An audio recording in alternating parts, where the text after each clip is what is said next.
នៅក្នុងវីដេអូនេះយើងធ្វើការនិយាយពីរបស់ប្លែកមួយបាទអញ្ចឹងខ្ញុំមិនដែលបាននិយាយទេប៉ុន្តែក៏ជាតម្រូវការចាំបាច់សម្រាប់ជីវិតប្រចាំថ្ងៃរបស់យើងផងដែរកតាបយូនេះគឺមកពី brand មួយដែលមានឈ្មោះថា GYXX ខ្ញុំដាក់ link នៅក្នុង description ខាងក្រោមហើយ model name របស់វានឹងគឺ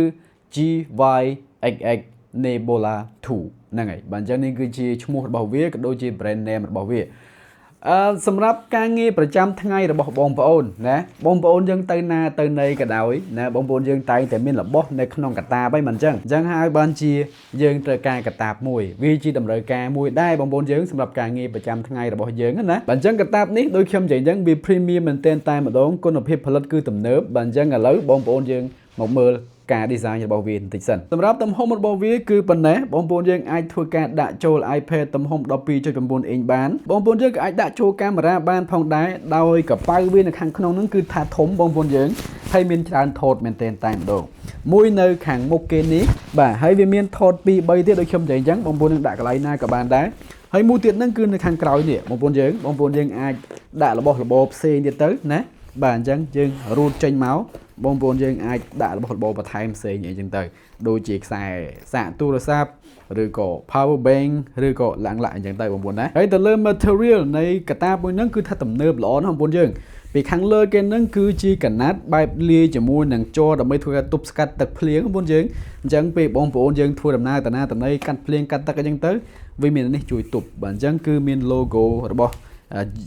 GYX Jack អញ្ចឹងឯងបងប្អូនយើងបាទអញ្ចឹងកន្លែងនេះមួយហើយនេះគឺមាន magnet ដែលឆក់ពេលបងប្អូនបិទទៅវានឹងកឹបកន្លែងនេះយកតែម្ដងបាទអញ្ចឹងគឺចេះស្និទ្ធល្អបងប្អូនយើងហើយខ្សែហ្នឹងគឺទន់ល្អបងប្អូនយើងណាខ្សែវាគឺទន់ហើយមាំទៀតបងប្អូនយើងមើលចុះណាហើយវាមាន quick release ទៀតបងប្អូនយើងបកនេះចេញមកបងប្អូនឃើញទេណាបកចេញមកគឺបងប្អូនយើងនឹងអាចដកចេញបានដែរបងប្អូនយើងបាទដកចេញមក quick release ណាយើងអាចបរិយាព្រមខ្សែយើងបានអញ្ចឹងមើលទៅគឺពិតជា premium ល្អបងប្អូនយើងមើលខ្សែវាហើយអានេះគឺសម្រាប់ធ្វើការទប់កន្លែងស្មាយើងណាពេលបងប្អូនយើងពាក់ទៅនេះបាទអញ្ចឹងអាហ្នឹងគឺវាទប់កន្លែងនេះហើយវាទន់ល្អអត់ឈឺទេស្មាយើងអញ្ចឹងបងប្អូនយើងអាចធ្វើការ adjust size វាបានបើថាបងប្អូនចង់ឲ្យយឺតឡើងលើបន្តិចដល់យើងទាញនេះមកបងប្អូនយើងបាទអញ្ចឹងវាវែងទៅហើយបើថាបងប្អូនយើងចង់ឲ្យវារឹបបន្តិចទៅបងប្អូនយើងទាញតិចទៅណាសម្រាប់ខ្ញុំប៉ុណ្ណឹងជាស្រ័យផងសូមប៉ះ microphone បន្តិចបងប្អូនយើងនេះប៉ុណ្ណឹងណាបងប្អូនយើងឥឡូវយើងធ្វើការដាក់អីវ៉ាន់ចូលបងប្អូនយើងបើអញ្ចឹងខ្ញុំសូមឧទាហរណ៍ខ្ញុំដាក់ tablet ខ្ញុំចូលបាទអញ្ចឹងដាក់លើថតកន្លែងទុនគេហ្នឹងក៏បានណាដើម្បីធ្វើការការពាររបស់យើងផងបងប្អូនយើងឃើញណាបាទអញ្ចឹងគឺវាណែនល្អអញ្ចឹងដាក់កាសចូលទៀតណាការរស់នៅយើងចាំថ្ងៃមិនអញ្ចឹងបងប្អូនយើងទៅខាងកាហ្វេណាទៅ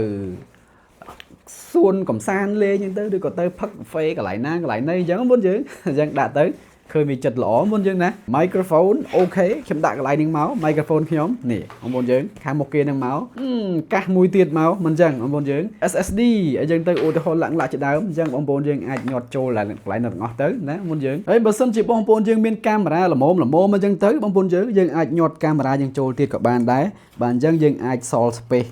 ដែលយើងអាចសៀតកាមេរ៉ាចូលហើយយើងនៅសល់ space ទៀតយើងអាចដាក់ចូលទូរស័ព្ទយើងក៏បានហើយ2គ្រឿង3គ្រឿងក៏បានដែរបងប្អូនយើងហើយសំខាន់គឺវាមានកន្លែងដែលយើងអាចសៀត power bank ចូលបាទអញ្ចឹងគឺនៅអាកណ្ដាលគេនេះបងប្អូនឃើញណាវាមានរុនមួយនៅកន្លែងនេះបងប្អូនយើងនេះ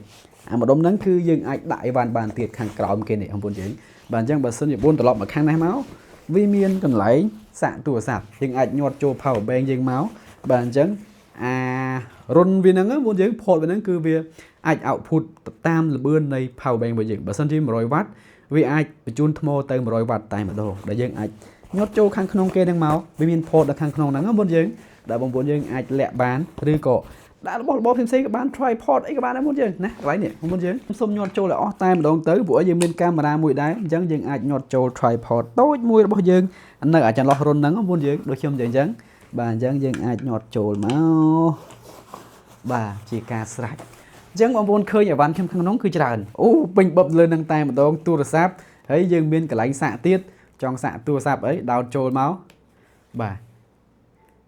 បឹបសាកបានភ្លាមតែម្ដងហើយយើងដាក់ចូលកន្លែងនឹងធម្មតាទៅបងប្អូនយើងអញ្ចឹងបងប្អូនយើងឃើញណាអីវ៉ាន់មកកាផ្លេលើនឹងតែម្ដងមកសពសារពើបាទអញ្ចឹងយើងបានហើយយើងរូតអាក្រោមនឹងមកបងប្អូនយើងអីវ៉ាន់យើងរួចជាស្រេចមិនចឹង នេះមិនចឹងណាបាទអញ្ចឹងបងប្អូនយើងធ្វើដំណើរបានហើយពេលនេះនោះអញ្ចឹងនេះគឺជាវីដេអូរបស់ខ្ញុំនិយាយពីកាតាបមួយនេះសង្ឃឹមបងប្អូនយើងចូលចិត្តបាទអញ្ចឹងវាជារបស់សម្រាប់ប្រើប្រាស់ប្រចាំថ្ងៃរបស់បងប្អូនណាពីផ្ទះទៅហាងកាហ្វេពីផ្ទះទៅកន្លែងgaming ឬក៏ដំណើរកម្សាន្តរបស់បងប្អូនចិត្តអីចឹងទៅបើអញ្ចឹងវាជារបស់មួយដែលយើងអាចប្រើប្រាស់សម្រាប់ធ្វើការ store ទុកនៅអ្វីរបស់បងប្អូនជាពិសេសគឺគ្រឿងក្រៅទូរស័ព្ទ tablet ឬក៏របស់ផ្សេងចឹងទៅណាបាទអញ្ចឹងនេះគឺជាអ្វីដែលខ្ញុំចង់និយាយនៅក្នុងវីដេអូនេះសង្ឃឹមបងប្អូនយើងចូលចិត្តជួបគ្នានៅឱកាសក្រោយបាទ